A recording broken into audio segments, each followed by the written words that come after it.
Hi, I'm Zibby Owens, and you're listening to Moms Don't Have Time to Read Books. This 30-minute podcast features a new author interviewed by me every single day, 365 days a year, for about 30 minutes. I am also the publisher for Zibby Books, which publishes 12 books a year in fiction and memoir. Our books are already out now. You can check it out on zibbybooks.com. And we have a magazine called Zibby Mag, where we have lots of wonderful essays and lifestyle features. That's at zibbymag.com. We have classes at zibbyclasses.com. And I recently opened a bookstore in LA called Zibby's Bookshop at 1113 Montana Avenue at 11th Street in Santa Monica. I hope that you are able to enjoy some of our other offerings. But this here podcast is the basis of all of it and started in 2018. And no matter what I do, this is basically my favorite thing. Enjoy.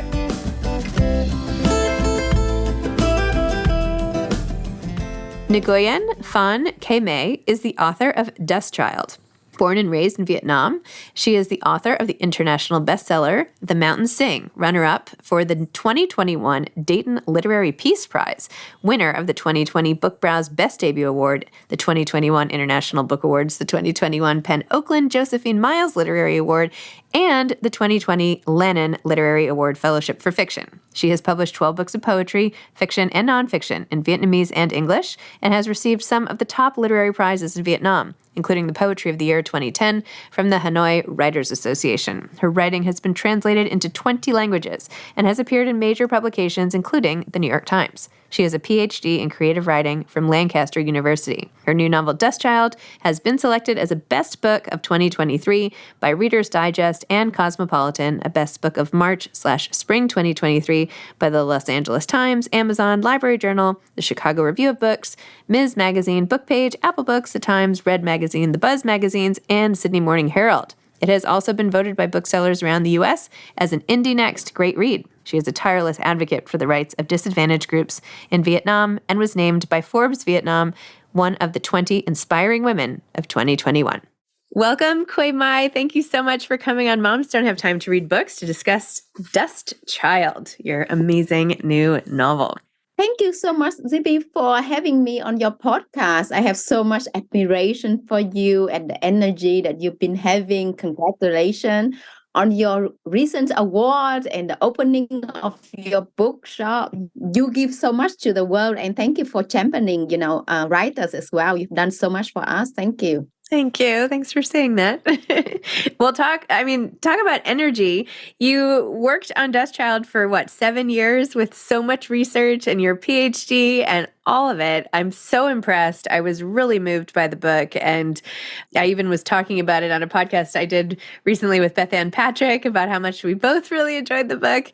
Oh. So yeah, I'm super impressed, and it's really good. Really, really good. But you probably know that, but it's probably nice to hear. Thank you so much. Writing this book was challenging because, first of all, English is not my first language. So I only had the chance to learn English from my 8th grade. And but for years I worked as a translator, and I was looking for a novel to translate until one day I told myself, why don't I write that novel myself? And that started the crazy journey of The Mountains Sing. So when I wrote The Mountains Sing, for years I couldn't find an agent because, people thought the story was too difficult to sell.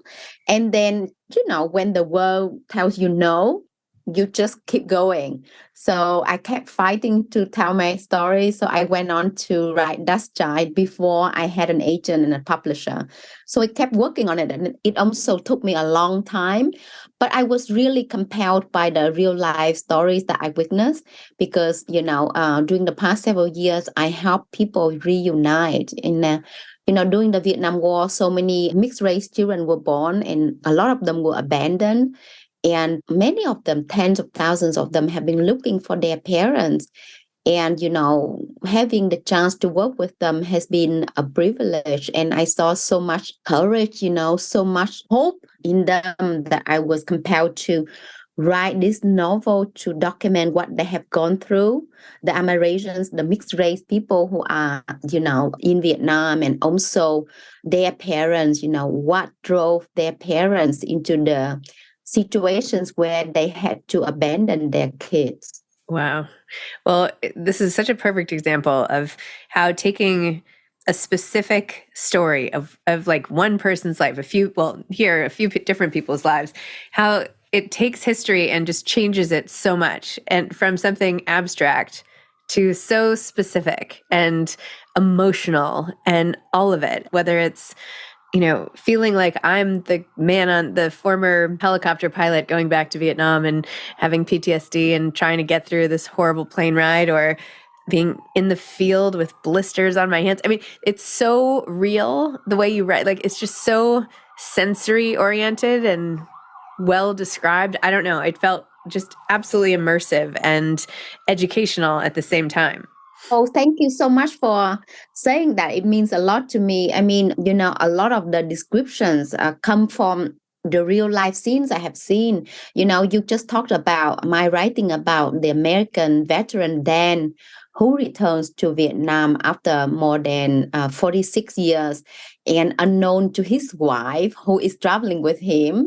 He has a child in Vietnam with a Vietnamese woman during the war that now he wants to look for.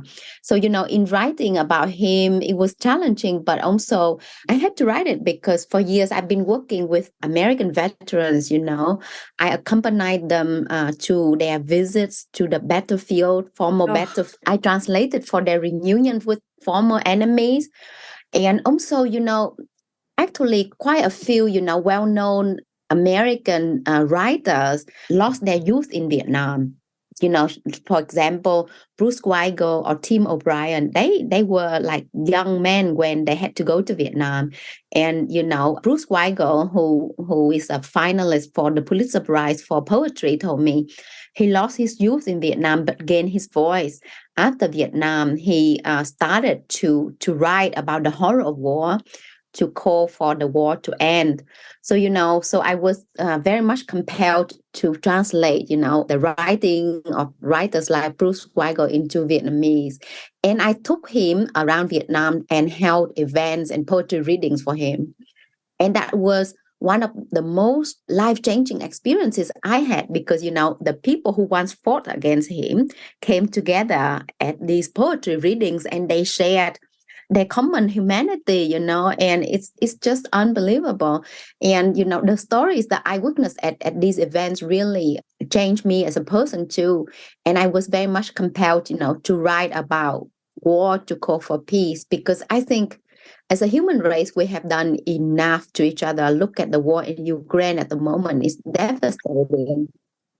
I just like every day I think about the citizens, who have to survive all of these bombs and the difficult situation that they have to live under, and it's devastating. And as a child, I remember when I was 6 years old, I was standing on my village road and I was looking at it was just after the Vietnam War, and the war, killed like 3 million people. Vietnamese, Americans, Cambodians, Laotians, people from so many nationalities.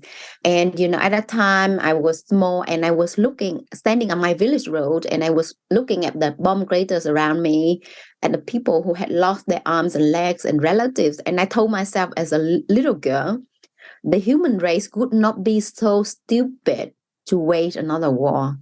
I firmly believed in that. And I cannot believe that how many wars are still going on now. It's true. It's really unthinkable, like that we still are doing that in this day and age, and it's just horrible.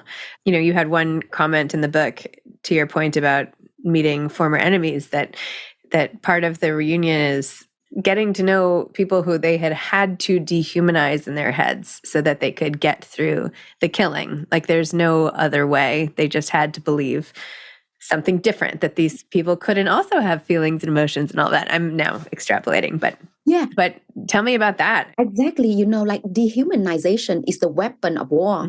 Mm-hmm. For soldiers to kill the other side easily, the armies had to use propaganda to dehumanize the other side, that, that we are not equal, that the other side, I mean, growing up in Vietnam, I was told that, American soldiers didn't have feelings, They were just killing machines. I was taught that. And I mean, in our textbooks, there were really horrific scenes about, all of the horror that could happen. Of course, some of that is true. But I think as a writer, I wanted, to bring in the forefront the humanity of all sides, because the soldiers who had to participate in the war, they were young, and they were taught different things. And I mean, if we look at everyone in their human capacity, we could have more human compassion, In my first book, The Mountain Sing, I have this young girl, Hương, who loves reading.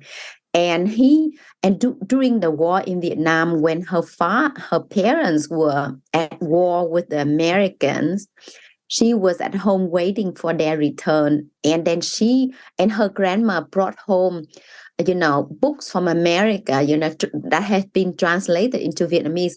And Hương started reading these books. And she fell in love with the American people, with American culture. And she had resented them before. And then she told herself, if everyone is willing to read each other and see into the light of other culture, there would be no war on earth. And, on the contrary, also, there have been American veterans who told me that, they were told to look down on Vietnamese people and Vietnamese culture, when they were about to come to Vietnam. For example, there's this veteran who told me that on his plane to Vietnam, he was worried about killing Vietnamese people because he was a young man, going to Vietnam and not knowing about the country. And his leader actually told him, don't worry about killing the Vietnamese. They have been at war with other people for hundreds of years. They don't love their families like we love ours, And then when he arrived in Vietnam, he didn't have a chance to make friends with Vietnamese people. And, and it's, sometimes when we do that to each other, and I think it's really, my viewpoint is that we are all children of Mother Earth. And we should love each other more than find reasons to fight against each other, because wars are really costly. Mm-hmm. That too. And it costs taxpayers money, not just taxpayers money, but also, lives and also trauma that is inherited for generations to come. Yes. The costs are not properly evaluated, perhaps, at the outset. Well, the whole notion of the Amerasians who were treated so badly, especially children of Black Americans with Vietnamese who were so degraded and taunted at school. And you have one scene where a young boy is scrubbing frantically to try to take his skin color off, which just broke my heart. And how even though they wanted to meet their parents or leave the country, they had to get a letter from proving who their parents were, which of course is impossible. So they were all first, just treated so terribly and then prevented from seeking a better life. It's like the worst of all worlds for some of the people. Tell me what it was like in your conversations with them as grown-ups, coming to terms with their childhood and sort of how they make sense of it all now.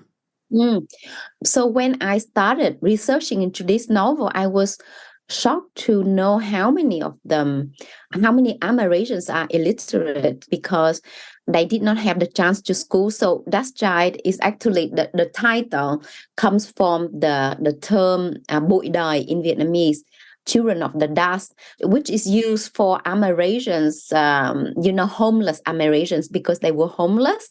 So they were called bụi đời, or the dust of life.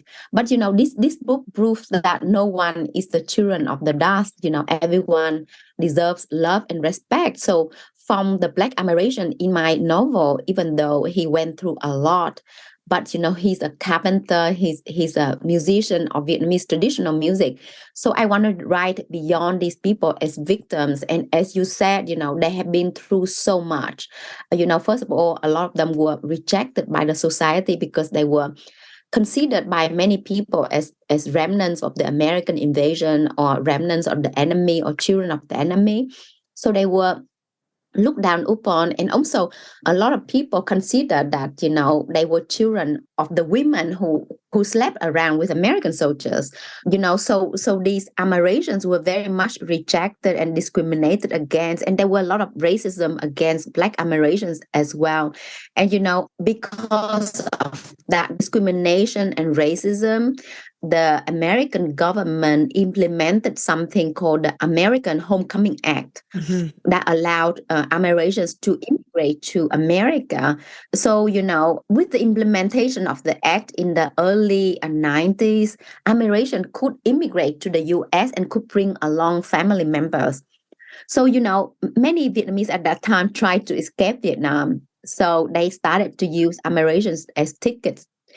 So they were buying and selling Amerasians. Can you believe it? So in my book, I document these really horrific experiences that because Amerasians who were young and illiterate needed help to get out of Vietnam because paperwork was very difficult. So they needed help.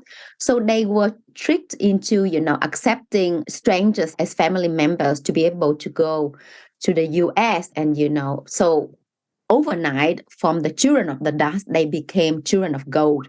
So they were sold and they were traded. And quite a few of them in reality went to the US with people who, when they succeeded in arriving in the US, abandoned them once more because, they did not consider them as adopted family members. So Amerasians have certainly, gone through a lot of trauma, have suffered so much, but I have seen so much courage in them.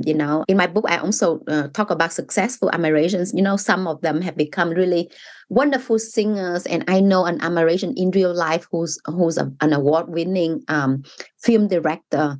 So, I think everyone, regardless of our past situation, and now we have something to contribute to our society. And I want to highlight, the humanity and the incredible things that Amerasians can contribute to our society if we accept them and endorse them and embrace them, and they should be embraced. What is it like now? Like, is there still stigma attached, or has enough time gone by that it's not like that anymore? There's still stigma attached. Vietnam is, in Vietnam, mixed marriages are still quite uncommon. So mixed race people are still looked at very differently. And especially, mixed place like half Black people, there's still racism against skin color, for example. So I talk about that in a novel, including in the current situation. At the moment, the situation is better, but because Amerasians have experienced discrimination and racism for so many years, they lack access to a lot of opportunities. Like the Amerasian families that I know in Vietnam, quite a few of them are struggling to make ends meet, and their children also can't afford to go to school because if the parents are poor and illiterate, and live in the countryside and they don't have access to opportunities, this will lead to consequences with their children as well. So the situation is not that easy. So most of the Amerasians have actually migrated to the US. So in the US, quite a few of them are doing well, but there are also quite a few homeless Amerasians or Amerasians who are struggling because of the trauma that they carry with them. My goodness. How did you take care of your own feelings and emotions while you were digging through this and working in person with people with PTSD and all of it and these reunions? How do you leave that translator job, or in this case, when you're actually writing the book, and move on with your own life? How do you process all of that? This book is very much about trauma, but it's also finding the pathway to healing. So, I talk about, for me, I balance the difficult, research process and writing about trauma with music, with poetry, with joy, with nature. So I also bring a lot of that into the book, and I also have fun writing against colonialism, the colonization of Vietnam. For example, Mr. Tien, the tour guide in my novel, says this about the French invasion of Vietnam. When France invaded Vietnam, they brought bread. We took the bread and made it better. So if you have eaten Vietnamese, sandwich, bánh mì, I hope you agree with me that it's better than French sandwich. So Vietnamese, that's why I said when France invaded Vietnam, they brought bread. We took the bread and made it better. So Vietnamese sandwich, bánh mì, is made from French baguette. We learned the way to make the bread from them because traditionally we eat rice only. But we took the bread from the French and now we turned it into bánh mì, In that French baguette, we put, roasted pork, we put chili, coriander, pickled carrots and a lot of delicious things. So Vietnamese bánh mì is one of my favorite food. So I talk a lot about food. I also talk about, music. I talk about poetry and literature in the book as well. So there are quite a few joyful moments in the book. And, I want to present Vietnam beyond the war. So that's why, it's important for me to bring all of these cultural elements into the book as well. That's amazing. So describe how you like to write and what it looks like for you. Are you working at your desk in the library, computer, handwritten? Like, what does that all look like? So I don't have the privilege of living near a library because I am currently based in Kyrgyzstan in Central Asia, where if there are libraries, they have books in Russian and Kyrgyz language. So because I'm married to a German diplomat, so I've been, traveling around the world. So, my writing life really saved me because for years I was like, looking for a job wherever my husband was posted to. And then one day, I went back to school and I studied, creative writing because I wanted to bring my career with me. And I'm so lucky that now I can work as a writer because I can have that writing career on the road with me. So I wrote Dust Child through so many countries. I started writing it when we were in Belgium. And then I continued when we were in Indonesia. And I finished it when we were in Kyrgyzstan.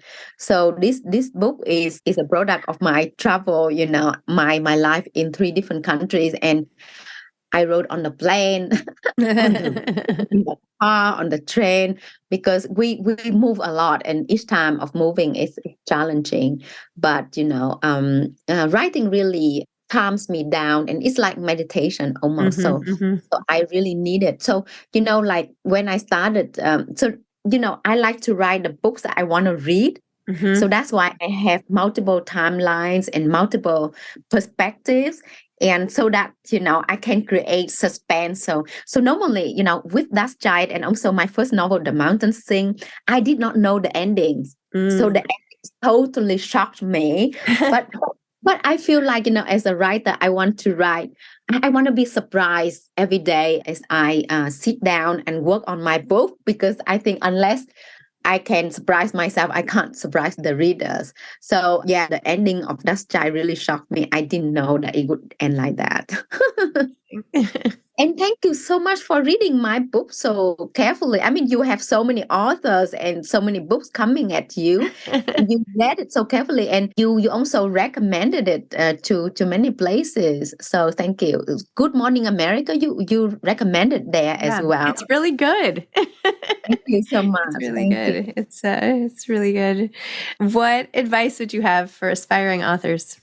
Write the stories that make you sleepless, that refuse to be ignored. Write stories that matter to you, and don't think about selling the book or don't think about finding readers for it. Because if you write something that matters to you, that will keep you going. For myself, the reason I had to write Dust Child is that these stories refuse to sleep. And actually, when I wrote this book, there were times that my husband told me this book is going to kill you, because I was, when I was writing it, there were times I didn't sleep much, when my husband went to bed, I was at my writing desk, and when he woke up, I was still at the desk. And he said, "Did you ever sleep?" And I said, "Yeah, I did, but the characters were calling me. They were saying, get up and write. Our stories can't sleep unless you tell them."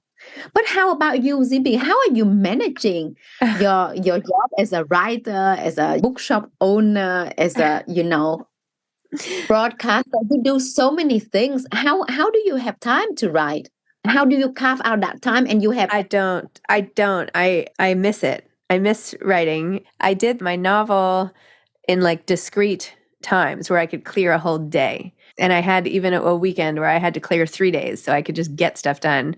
But I don't know. I squeeze it in around the edges, and I don't have a lot of time, so I don't take a lot of time. Like, I know I have to get it done, so I get it done. And, I can fix it in editing and things like that. But I don't know. I'm just kind of doing my best. And I mean, I like it. But, my book is not, I don't write the way you write. This book could win like the National Book Award type of thing. That's not what I'm after. My writing is very much like our conversation. I write the way I talk, and it's very sort of informal. I love your novel. I love your writing. You are a very unique writer. So we need to hear more from you. I can't wait to read your next book. Oh, thank you. Please give us, another book and carve out the time, because you have done so much for others. Oh, I know. Thank you. That's really nice. I would like to. I'm trying to get my head above water here and figure out what to focus on most. But no, I do love it. And I will not give it up, because I do it. Even if it's dribs and drabs on Instagram, it's still a little bit of writing each day, like just even a paragraph just to keep it going. So. Yeah. That's. I mean, being a published writer is tough, and like for you have to do so many other things.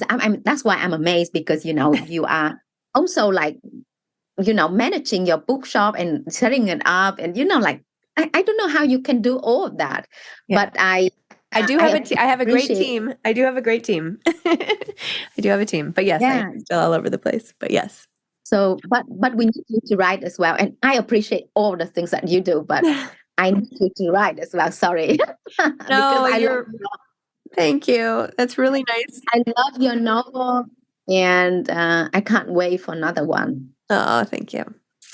Okay. Well, thank you. This was so wonderful, and congratulations. And I'm just looking forward to seeing this book soar in so many ways. So congrats. Thank you so much, Zibby, on for the honor of the conversation with you. I've been admiring you for years, so this is a great honor. Thank you. Gosh. Thank you so much.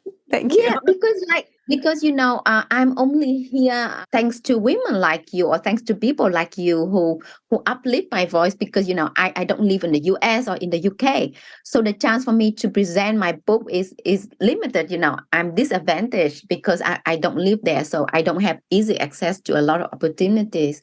So thank you for having me on the podcast, and having my book in your bookshop, and for recommending Dust Child. I really appreciate it. Thank you. It's my pleasure. It's my pleasure. Thank you. Well, I hope to stay in touch. Bye-bye. Okay. Great to talk to you. Really, I'm amazed. Thank you. Bye. Bye-bye. Thank you. Bye. Thanks for listening to this episode of Moms Don't Have Time to Read Books. Don't forget to follow me on Instagram at Zibby Owens and at Moms Don't Have Time to Read Books. Also sign up for my newsletter at zibbyowens.com, and sign up for my virtual book club and meet lots of authors on Zoom every other week. Thanks so much to Steve and Ryan at Texture Sound for the sound editing. And thank you to Morning Moon Productions for providing this fantastic intro and outro music.